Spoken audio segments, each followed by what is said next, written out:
raw ng ilang kongresistang ebidensya na magpapatunay na sangkot si Pangulong Bongbong Marcos sa kickback sa flood control scandal. Yan daw ay screenshots ng palitan ng messages ng Pangulo at ng kanyang umano'y bagman.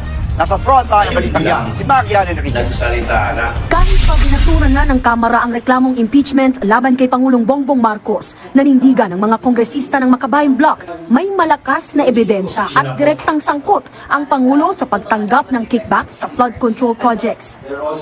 Git ni ACT Teachers Party List Representative Antonio Tino, nakita raw niya mismo ang screenshots ng mga umano'y palitan ng mensahe ni PBBM kay Yusek Adrian Bersamin na tinawag niyang bagman ng Pangulo. Ang record ng communication mula umano December 2024 hanggang July 2025. Sabi po sa mensahe, complete na po ang 7.122 delivery sa akin.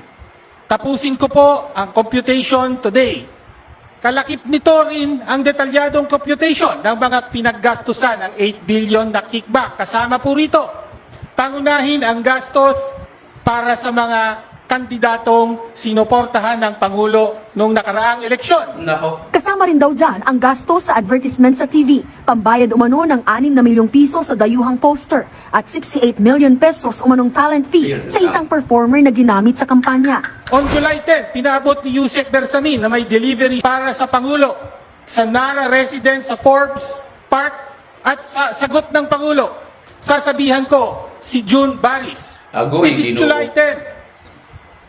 The President appears to be receiving kickbacks days before he went to Congress. Humarap siya rito at nagsabing, mahiya naman kayo. Sino po ang dapat na mahiya?